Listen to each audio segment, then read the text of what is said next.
missed clear-cut chances and some miraculous saves. Cries of fix rang around Wembley, and our popular press seemed to suggest the same. An opinion, I'm happy to say, not entirely backed by their colleagues in Romania.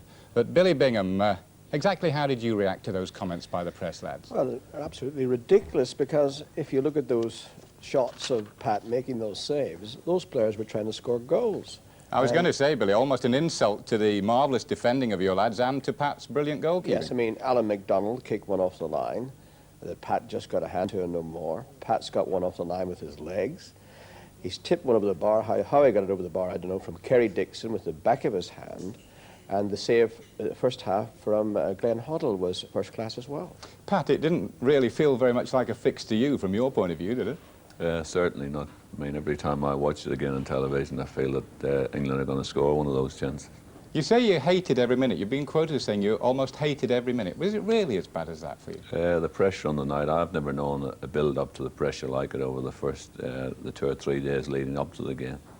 And it was a funny situation for us, because a lot of people, the English supporters, everybody that we met in the street, was coming up to us and saying, well, I hope you're going to get your point. So from being the underdogs, all of a sudden people were expecting us to get it, and it put a lot more pressure on it. I'm right to say that the pressure got to you, Billy, didn't it? I mean, I spoke to Don Howe, who said that you had a little bit of a headache. You were feeling anything less than normal. Well, I think it's the first game where I've had 2 headache tablets before the game.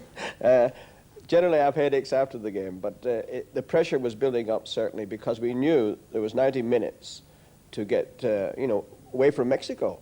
And the pressure of the association wanting the money and needing the money to... It means so much to Yes, Ireland. indeed, for us for the next 5 years. And also the players who had never been to a World Cup, the pressure was there.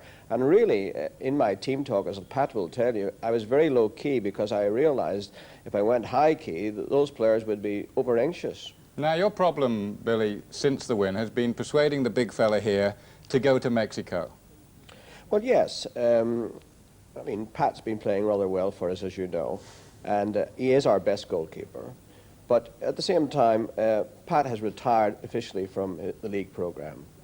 All right, we've taken it one game at a time, but I think it's too soon now to say to Pat, well, are you going to go to Mexico? He's got another 7 months now, and anything can happen in 7 months, because as he'll tell you himself, he's no young buddy now. He actually will, I'll be monitoring him over the next 6 or 7 months to see how he feels and how his fitness level is. And I'm sure if he's in good nick, as we often say in football, he'll be there. Now, well, I would say this now, he's in better physical condition than he was in the last World Cup when we played in '82, funnily enough, because he was a little bit he came to that with an fitness. injury. Yeah. Well, just before I put Pat on the spot, let's just look at the evidence and say, how can you not take, or how can Pat Jennings not go? Pat, let me ask you about this one from Glenn Hoddle, who, of course, you know very well. Well, here again, it was just Norman Whiteside's gone to close him down, and he's got a fantastic curling shot in the top corner. I think really it was the only place that he could hit, you know. So it's involved a couple of little beats with your feet there, 1, 2 to get the spring, yeah. But it is in that top corner. The ground on that top end of the pitch was very, very slippery, yeah, early on in the match. And Billy, this one, which was a deflected cross, which was so difficult, the timing of that punch off Dixon's head. Yes, if Pat hadn't come out there, I think Dixon would have had a goal. This is it coming up again, because it's dropping right onto Kerry's head here, Billy. Yes, I can see that. And I think Pat knew that, so that's why he left his line. Mind, he doesn't often leave the line these days, you know. Well, this is the one you say about leaving his line. This is the heart-stopping moment with about 5 minutes to go, Pat. Did you think this was over the top of you? Yes, I did. You know, even now watching, I think it's still going to go in, you know. But thankfully I got rid of it over the right side, the crossbar. It is an incredible moment. I really thought it was in, and so did Alan McDonald. Up go his hands as a protection, I perhaps think that is his best save of the match, Bob. I think it goes down as that an was all-time tremendous. great. I think that will go down in history, that one. Right, now, Pat, I'm going to put you on the spot. I know you've taken everything into consideration. You have your family to think about, you have your fitness. You've said you're the hero there. You don't want to be the mugger in Mexico. But what is the feeling within you now, 3 or 4 days Well, after? more or less. I've talked it over with Billy on the last, actually had a good chat with him yesterday. And I've cleared it with Peter, the boss, Peter Shreve at the club. So you can continue to play it? Quite happy for me to carry on doing what I'm doing now. I mean, if it was next week or next month, it wouldn't be a problem. I'd definitely be there. So what you're saying is, all things being equal, family, that's Eleanor and the family, your own fitness, your own confidence, you will be in goal for Northern Ireland. Hopefully, yeah. Billy, that's a fantastic thing to hear today, isn't it? That's great news, and I've been persuading him for quite a while to keep playing. But that's smashing news, and I'm sure the rest of the team will be very happy about that news because they feel very secure with Pat there behind them. Just on a personal basis, Billy, 82 and qualifying for Spain was a marvellous moment. Perhaps you must have thought then, well, I'm not going to go to another World Cup final. Here it is, it's happened again. Well, Bob, you know I'm a born optimist. I always believe that I'm going to win my next game. I don't always win it, but I think that if you go out with that sort of attitude and transfer it to players, I mean, we won a championship, a British championship in 80, 81. We thought we wouldn't win another one. We won one in 84. So why not go to another World Cup? And we've got there, and on merit. Absolutely. Billy, we'll be back with you in a few moments. Northern Ireland, the 19th country to qualify for the finals. And earlier in the day, on Wednesday, the skillful and attack-minded Danes had become number 18. Playing away to the Republic of Ireland, Denmark showed great style in coming from behind to win Group 6. Lawrenson again. Two very experienced sides. Ireland with nearly 300 caps between them. The Danes with over 300. As Cascarino breaks, not a bad-looking cross!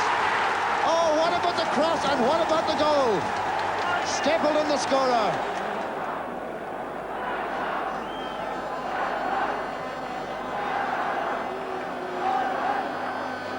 Sieverbeck past Beglan. In goes Elker. Well, what about that? Martin Olsen. Up goes Elker. The flick on to Laudrup. Let's see what the young man can do. Holds off O'Leary beautifully. That's beautiful skill. What a goal! Laudrup supplies one to Sieverbeck. Good run this by the number 2. Moran goes to intercept. Beglan goes as well. That's a brilliant goal by John Sieverbeck, the fullback. His first international goal. Elker is pulling in to make contact. Here's Berggren. Elker. 4 for Denmark. And there are the final standings in Group 6. Denmark on top with 11 points, one more than the Soviet Union, who also qualify. Switzerland's 1-1 draw with Norway, a meaningless match. Now, Pat, I know there's a little bit of sadness that the Republic haven't got there. So many pals involved, Liam and Frank Stapleton. Yeah, so many great players. It's very sad to see that they haven't made it again. Yes, it's a strange thing, isn't it, that they have so many talented players and that they can't reach the finals. They've been badly done by over certainly the last World Cup, that a couple of diabolical refereeing decisions went against them. But they were playing in a very good group again this time. Right, so just 5 places left to be decided in the next fortnight or so, with one of them, we hope, going Scotland's way, of course. The Scots are involved in a 2-leg playoff, the first at Hampden next Wednesday. The big fear, of course, is the virtually unknown quantity of the Socceroos. Shedding a little light, Gerald Sinstad. Another team of would-be conquering heroes touches down on British soil. The Socceroos arrive for their World Cup qualifying game against Scotland. And they come at a time when Australia's sporting prestige is not at its highest. On right through him. Clean bowl. Australia have come this far thanks to cleaning up the Oceania group. But their manager, Frank Arrock, knows that now against Scotland, they're moving up a class. If you would compare man by man, so player for player, we haven't got any chance at all. We should have been clever enough not to come at all. But sport is a battle, a competition, and there are always some unexpected. And we want to serve that unexpected to everyone here. The questions here are polite, but the underlying tone stops only just short of incredulity. No such scepticism back home when Premier Bob Hawke, no less, saw them on their way. Australia's soccer players have a case to make not only to the world, but to their own public. Well, I think it does. I think after Wednesday we'll be treated a lot more seriously than we've ever been treated before. Because there's some good players in Australia. The amount of young people that play it definitely compares with Britain. And I think now that people will take interest because he's doing well in the World Cup. And I think the weather's good for playing Australia and for coaching and teaching. And I think they're willing to learn, more willing to learn than the British kids. The great gamblers back in Australia, what are the bookies saying about your chances? There's not too many people back in Australia, but I would certainly put some money on us, an each way bet. We might get beat in Scotland, but we'll catch up in Australia. Eddie Thompson is one of 4 members of the squad with Scottish origins. A couple of them played for Dundee United. Dave Mitchell used to wear the number 9 shirt for Rangers. But how does he see himself now, as a man with his heart still in the Highlands, or as a born-again Australian? Well, I've lived in Australia most of my life, so I'd say I'm Australian. You don't sound very Australian. Well, it's a long story. Are you going to have a few relations there? Yes, well, all my family's still there, so they'll all be there, I suppose, and I suppose deep down they'll be hoping that Scotland win, but I suppose we're hoping that I'll play well, you know. A funny old family reunion for you, isn't it? Especially if we win. There won't be many smiles going around, I don't think. The very first day I arrived in Australia, they took me to see a game. There was about 20,000 people there at a really nice stadium. And I thought, oh, fantastic, you know. And then they took me to their home ground the next day, which was a bit of a dump, so half and half. Now Oscar Prino. Prino playing that near post. Cosmina, 1-0. The skipper and the scorer of many of the Socceroos' goals is John Cosmina, who had a season with Arsenal. Cosmina's well aware of the opportunity that beckons for Australian soccer. Well, it's been great for Australian soccer.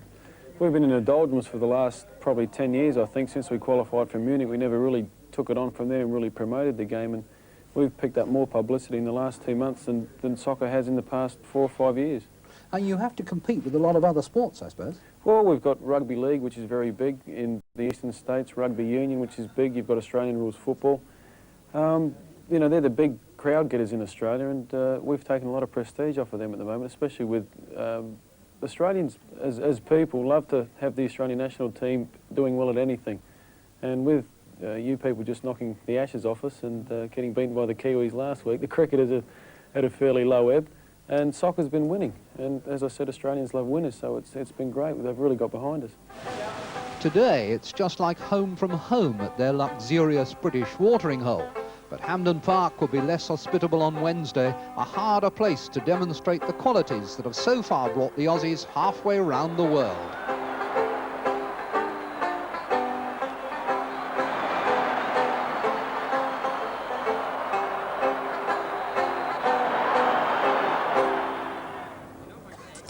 Well, it's going to be interesting to say the least, and edited highlights of that of Australia's game at Hampden against Scotland can be seen on Sports Night on Wednesday.